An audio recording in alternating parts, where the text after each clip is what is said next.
Hello guys, कैसे हैं आप लोग। पिछले वीडियो में हमने कवर किया था डिकम्पोजिशन रिएक्शन को। ठीक है। और तो इस वीडियो में हम लोग पढ़ेंगे डिस्प्लेसमेंट रिएक्शन। ठीक है। लेकिन इस वीडियो को पढ़ने से पहले हमारे लिए ज़रूरी है कि इस क्वेश्चन को सॉल्व कर लिया जाए। ठीक है। तो हम लोग देखते हैं क्या है हमारे पास। A solution of substance X used for white washing. तो वाइट वॉशिंग के नाम से मैंने एक रिएक्शन पढ़ाया था आप लोगों को। उसमें क्या था कि कैल्शियम ऑक्साइड लाइक क्विकलाइम जो है वो वाइट वॉशिंग के लिए यूज़ किया जाता है। ठीक है। And then name the substance X. तो एक्स का नाम हमें पता चल चुका है, दैट इज क्विकलाइम। एंड उसका फॉर्मूला क्या है, CaO। तो इसको हम लोग लिख लेते हैं। ये एक्स हमारा है क्विक लाइम और इसका फॉर्मूला क्या है, CaO। ठीक है। Right the reaction of substance x, मतलब इस सब्सटेंस एक्स का हमें वाटर के साथ रिएक्शन लिखना है। ठीक है। तो CaO का रिएक्शन हमें लिखना है वाटर के साथ। तो ये बन जाएगा slaked lime, that is C calcium hydroxide. Right. तो ये क्वेश्चन जो है हमारा सॉल्व हो गया। Next is why is the amount of gas collected in the test tube in activity 1.7। तो ये हमारा जो एक्टिविटी था ये वाला, इसमें हाइड्रोजन का गैस का जो अमाउंट है वो ज़्यादा क्यों है। तो इसके लिए हम पिछली वीडियो में हमने बता दिया था, फिर से देख लेते हैं इसको। बेसिकली अगर हम रिएक्शन लिखते हैं कि H2O जब टूटता है तो H2 प्लस O2 में टूटता है, और हम इसको बैलेंस करेंगे तो ऑक्सीजन जो है यहाँ पे 2 है तो यहाँ पे 2 करना पड़ेगा, और हाइड्रोजन को यहाँ पे 2 करना पड़ेगा। तो हम यहाँ पे क्लियरली देख पा रहे हैं कि हाइड्रोजन का जो अमाउंट है वो डबल है ऑक्सीजन के अमाउंट से। ठीक है। तो हाइड्रोजन का अमाउंट जो है डबल है, तो इसी वजह से हाइड्रोजन गैस जो है वो ज़्यादा अमाउंट में पाया जाता है। तो उस गैस का नाम क्या हुआ, हाइड्रोजन गैस। ठीक है। तो ये क्वेश्चन, एक आसान सा क्वेश्चन को हमने यहाँ पे सॉल्व कर लिया। तो चलिए हम लोग अपने टॉपिक की तरफ आज बढ़ते हैं, आगे बढ़ते हैं। That is the displacement reaction. ठीक है। तो नाम से ही ऐसा कुछ पता चल रहा है कि कुछ ना कुछ इसमें डिस्प्लेस हो रहा है, मतलब कोई ज़्यादा ताकतवर चीज़ जो है वो कम ताकतवर चीज़ को डिस्प्लेस कर दे रहा है।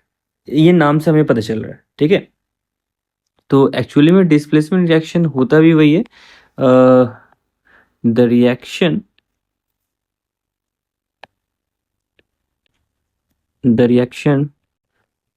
in which highly reactive metal displace less reactive metal। Right. तो हमारे पास कुछ मेटल जो होते हैं वो ज़्यादा रिएक्टिव होते हैं, कुछ लेस रिएक्टिव होते हैं। ठीक है। तो ये मेटल की रिएक्टिविटी को हम लोग देखेंगे आगे क्लास में, आगे चैप्टर के। लेकिन अभी हम लोग देख लेते हैं कि जैसे हमें कुछ तो पता है कि लाइक आयरन जो है ज़्यादा रिएक्टिव है कॉपर से, एल्युमिनियम ज़्यादा रिएक्टिव है कॉपर से। ठीक है। लाइक जिंक जो है, तो चलो हम लोग रिएक्टिविटी सीरीज ही लिख लेते हैं। ठीक है। तो अगर हम लोग रिएक्टिविटी सीरीज यहाँ पे लिखेंगे तो सबसे पहले हमारा जो है पोटाशियम आ जाएगा, फिर सोडियम आ जाएगा। ठीक है। फिर कैल्शियम आएगा, फिर मैग्नीशियम आ जाएगा। राइट। फिर जो है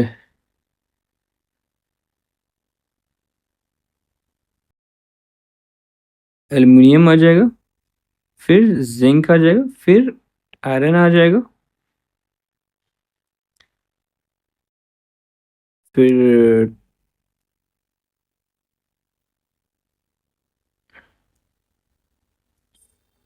फिर जो है हमारा लेड आ जाएगा। राइट। तो ये उसके बाद जो है हाइड्रोजन आ जाएगा, हाइड्रोजन। और उसके बाद जो है कॉपर आ जाता है, सिल्वर, कॉपर का सिंबल Cu और सिल्वर का Ag और गोल्ड गोल्ड का सिंबल क्या हो जाएगा Au। तो ये हमारा रिएक्टिविटी सीरीज है, इसको हमें याद रखना चाहिए। ठीक है, तो इसमें हम लोग क्या देख पा रहे हैं कि जैसे जो मेटल ज़्यादा रिएक्टिव है वो ऊपर है। ठीक है, ऊपर की साइड में। तो रिएक्टिविटी जो है मेटल का इस ऑर्डर में डिक्रीज हो रहा है। ठीक है, तो सबसे ज़्यादा रिएक्टिव कौन हुआ, पोटाशियम, फिर sodium, calcium and so on. तो हम यहाँ पे देख पा रहे हैं कि कॉपर जो है वो काफ़ी नीचे है, और एल्युमिनियम हो गया, जिंक हो गया, आयरन हो गया, ये सब ज़्यादा रिएक्टिव है कॉपर से। तो जब भी कोई कॉपर कंपाउंड अगर इस एल्युमिनियम, जिंक और आयरन से रिएक्शन करेगा तो वो उसको आसानी से डिस्प्लेस करेगा। ठीक है, तो चलिए हम लोग यहाँ पे देखते हैं, इसको समझने के लिए एक एक्सपेरिमेंट किया गया है यहाँ पे। ठीक है, कॉपर सल्फेट, ये आप लोग को डीप ब्लू कलर में दिख रहा है, ये क्या है, कॉपर सल्फेट है बेसिकली, कॉपर सल्फेट। और उसमें दो आयरन नेल्स जो है डिप कर दिए गए हैं बेसिकली। तो आयरन नेल्स मतलब इसका मतलब क्या हुआ कि आयरन जो है कॉपर सल्फेट से रिएक्शन करेगा। तो हम लोग जब रिएक्शन हम लोग ये करते हैं तो थोड़ी देर बाद हमें देखेंगे कि ये जो इसका कलर जो है ना वो फेड कर गया है, मतलब कलर जो है थोड़ा हल्का पड़ गया है। और ये जब हम आयरन नेल को निकालेंगे तो ये जो है बिल्कुल ब्राउनिश हुआ हुआ होगा, मतलब इस पर जो है हमारे कॉपर के जो लेयर है वो चढ़ गया होंगे। मतलब विदाउट बिफोर जो है वो ये है, ठीक है, और आफ्टर जो है वो ये है। तो और इसका कलर हम लोग क्या देख पा रहे हैं, फेड कर चुका है कलर। तो ऐसा क्यों हुआ, क्योंकि यहाँ से जो कॉपर सल्फेट के जो कॉपर है वो जो है यहाँ से डिस्प्लेस हो गया। ठीक है, तो इस रिएक्शन को हम लोग लिखेंगे कैसे, copper sulphate that is CuSO4 का रिएक्शन किसके साथ हो रहा है, आयरन के साथ। तो आयरन जो है ज़्यादा रिएक्टिव है, तो वो कॉपर को यहाँ से डिस्प्लेस कर देगा, मतलब कॉपर तो फेरस सल्फेट बना लेगा। तो इसका प्रोडक्ट बनेगा FeSO4 प्लस कॉपर यहाँ से हट गया। ठीक है, कॉपर निकल गया यहाँ से। ठीक है, चलिए तो उसी तरह से हम लोग ये रिएक्शन यहाँ पे देखो ये लिखा हुआ है। ठीक है, उसी तरह से और भी चीज़ें हम लोग रिएक्शन कर, कॉपर सल्फेट के साथ जिंक का भी रिएक्शन करवा सकते हैं। ठीक है, जिंक रिएक्शन कर रहा है कॉपर सल्फेट, तो जिंक जो है कॉपर को डिस्प्लेस कर दे रहा है और जिंक सल्फेट बन जा रहा है और साथ में कॉपर बन जा रहा है। ठीक है, उसी तरह से लेड भी तो ज़्यादा कॉपर से ज़्यादा रिएक्टिव है, तो लेड का रिएक्शन यहाँ पे कॉपर क्लोराइड से हो रहा है। ठीक है, तो कॉपर क्लोराइड से हो रहा है यहाँ पे, तो यहाँ पे क्या हो रहा है, कॉपर यहाँ से डिस्प्लेस हो जा रहा है।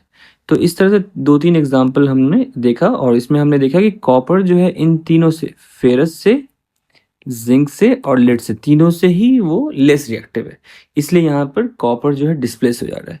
अगर कभी कॉपर का अगर ऐसा कुछ रिएक्शन होगा, अगर हम एक एग्जांपल देख लेते हैं, लाइक ऐसा कोई रिएक्शन अगर हुआ, अच्छा अपने नोट्स में भी हम लोग लिख लेते हैं अभी जो हमने रिएक्शन लिखा था, copper sulphate, sorry, copper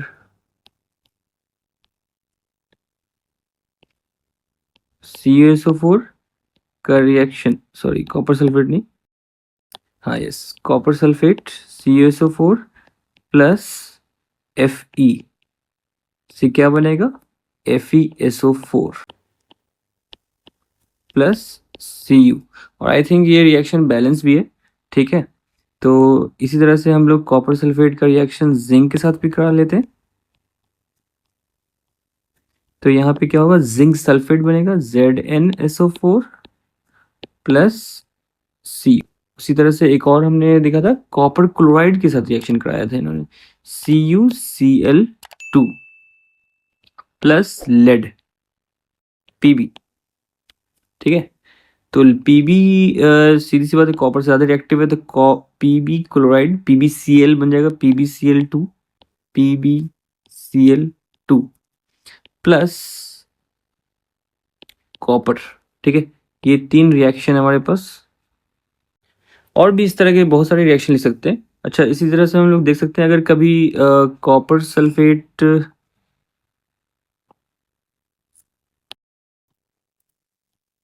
AgCl plus अगर कॉपर किया जाए तो यहाँ पे कॉपर ज़्यादा रिएक्टिव हो गया Ag से, तो यहाँ पे Ag कॉपर जो है Ag को हटा सकता है यहाँ पे, ठीक है। तो क्या बनेगा CuCl2 प्लस Ag। तो जो ज़्यादा पावरफुल है, रिएक्टिव है, वो कम पावरफुल को बहुत आसानी से डिस्प्लेस कर देगा, ठीक है। तो और ये वाला जो है रिएक्टिविटी सीरीज जो है हम लोग याद रख लेंगे, ठीक है। इसको आगे भी हम लोग पढ़ेंगे, ठीक है। हमें कैसे पता चलता है कि कौन सा मेटल ज़्यादा रिएक्टिव है, कौन लेस रिएक्टिव है। तो इन सब मेटल को हम लोग वाटर से रिएक्शन करवा के देखते हैं, ऑक्सीजन से रिएक्शन करवा के देखते हैं, तो हमें पता चलता है कि कौन सा मेटल ज़्यादा रिएक्टिव है, कौन लेस रिएक्टिव है, ठीक है। या डिस्प्लेसमेंट रिएक्शन से भी हमें पता चल जाता है कौन सा मेटल ज़्यादा रिएक्टिव है, कौन सा लेस रिएक्टिव है, ठीक है। तो डिस्प्लेसमेंट रिएक्शन में ज़्यादा कुछ नहीं है, बस इतना सा है।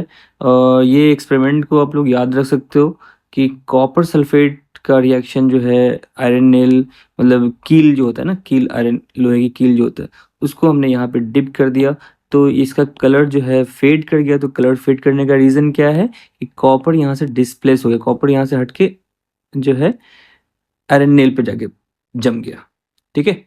तो ज़्यादा कुछ नहीं है डिस्प्लेसमेंट रिएक्शन में, बस इतना ही रखते हैं हम लोग इस वीडियो में, ठीक है।